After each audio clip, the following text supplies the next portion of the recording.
Shalom jemaat Tuhan, puji Tuhan, selamat pagi. Tuhan menyertai, memberkati, menuntun, dan memimpin hidup kita. Karena itu tetap setia, tetap teguh, tetap kuat, tetap kita berjalan dalam pimpinan dan tuntunannya. Belajar untuk selalu mengikuti apa yang Tuhan ingin dalam kehidupan kita. Kita terus sedang belajar tentang bagaimana kita menjadi manusia rohani. Dan ayat hafalan kita ingin coba baca dari 2 Korintus 10 ayat 3 sampai 6. Memang kami masih hidup di dunia, tetapi kami tidak berjuang secara duniawi. Karena senjata kami dalam perjuangan bukanlah senjata duniawi, melainkan senjata yang diperlengkapi dengan kuasa Allah, yang sanggup untuk meruntuhkan benteng-benteng. Kami mematahkan setiap siasat orang dan merubuhkan setiap kubu yang dibangun oleh keangkuhan manusia untuk menentang pengenalan akan Allah. Kami menawan segala pikiran dan menaklukkannya kepada Kristus. Dan kami siap sedia juga untuk menghukum setiap kedurhakaan bila ketaatan kamu telah menjadi sempurna. Orang yang hidup secara rohani atau manusia rohani,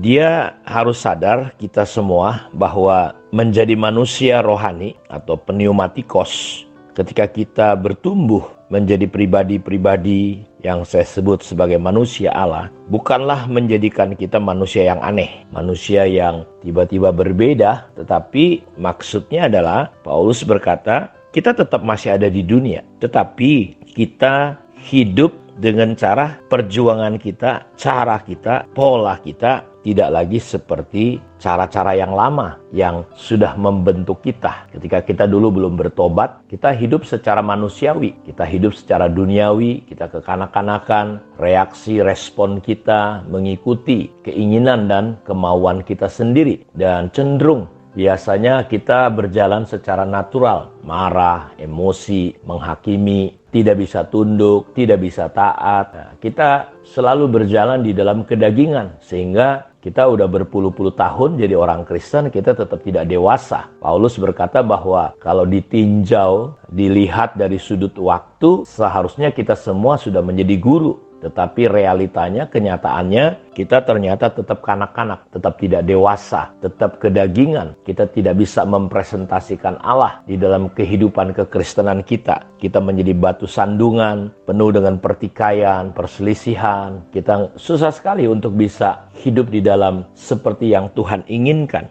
Kenapa? Karena Paulus berkata bahwa terkadang kita memang cara hidup kita, pola, sistem yang kita jalani ketika kita menjadi orang Kristen, kita tetap pakai pola-pola yang lama, pola-pola dunia, yaitu pola-pola daging, pola-pola sifat atau karakteristik dosa itu yang terus-menerus, walaupun kita sudah lahir baru. Karena itu, memang kami masih hidup di dunia, tetapi Paulus berkata, inilah manusia rohani, tetapi kami tidak berjuang dalam menjalani hidup secara apa? Secara duniawi. Karena itu kita disuruh berubah oleh pembaharuan budi kita, sehingga kita bisa mengerti kehendak Allah, mana yang baik dan berkenan kepada Allah. Jadi orang yang rohani adalah orang yang pikiran perasaannya dipimpin oleh kebenaran firman Tuhan. Bukan hanya berpikir positif, tetapi oleh kebenaran firman Tuhan. Kita terus mengalami sebuah proses berjalan mengikuti kebenaran, bukan lagi mengikuti hawa nafsu kita. Jadi kita bisa mengalami sebuah proses kehidupan sampai kita menjadi serupa dengan Kristus. Jadi Kristen duniawi, anak-anak, Kristen sarkikos selalu bergelut, berjuang, bergumul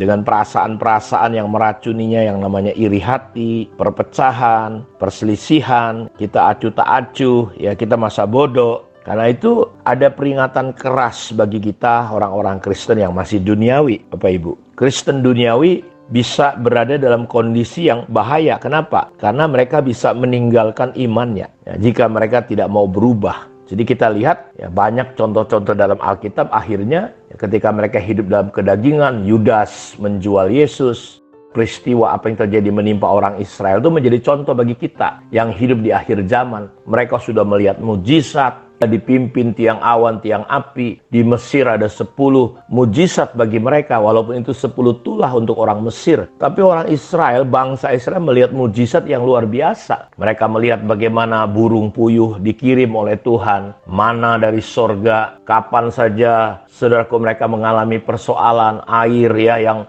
pahit berubah menjadi manis, air keluar dari batu, pokoknya macam-macam mujizat. Tapi mereka tetap menjadi contoh bagaimana mereka akhirnya gagal. Jadi peringatan bagi kita orang-orang Kristen yang duniawi, orang Kristen yang kanak-kanak, berada dalam satu situasi yang kita bisa meninggalkan iman kita. Makanya nggak heran banyak orang murtad tinggalkan Tuhan. Ingat loh di Alkitab bahwa di hari-hari terakhir akan ada banyak orang yang murtad mengikuti pengajaran roh-roh jahat. Jadi nggak mungkin Bapak Ibu kita mencintai Tuhan sekaligus mencintai dunia ini. Nggak bisa. Barang siapa mencintai dunia, kasih kepada Allah itu jelas tidak ada. Karena itu ini peringatan bagi kita. Sesuatu yang harus kita ingat. Kita harus hati-hati, karena itu kita perlu menguduskan diri kita, memisahkan diri kita. Artinya memisahkan di sini bukan saudara tidak bergaul dengan siapa-siapa, tidak. Tetapi kita mulai menggunakan pola-pola, cara-cara, prinsip-prinsip kebenaran.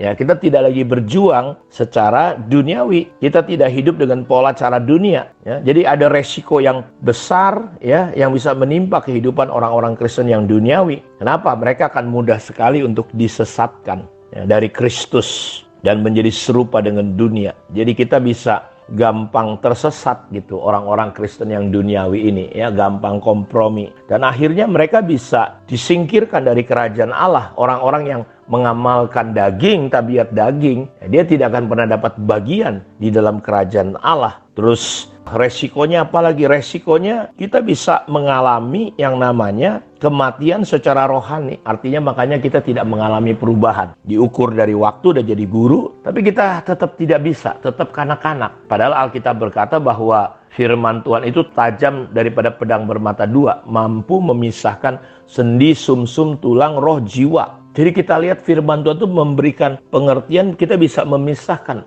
pengertian, kita bisa membedakan. Karena itu Bapak Ibu, kenapa kita terkadang kita tidak tajam, tidak peka? Karena kita tidak bertumbuh menjadi manusia rohani. Kenapa? Karena pola-pola, cara-cara kita, respon kita, reaksi kita masih tetap dengan cara-cara yang lama. Menghadapi masalah selalu cenderung ingin menyerah.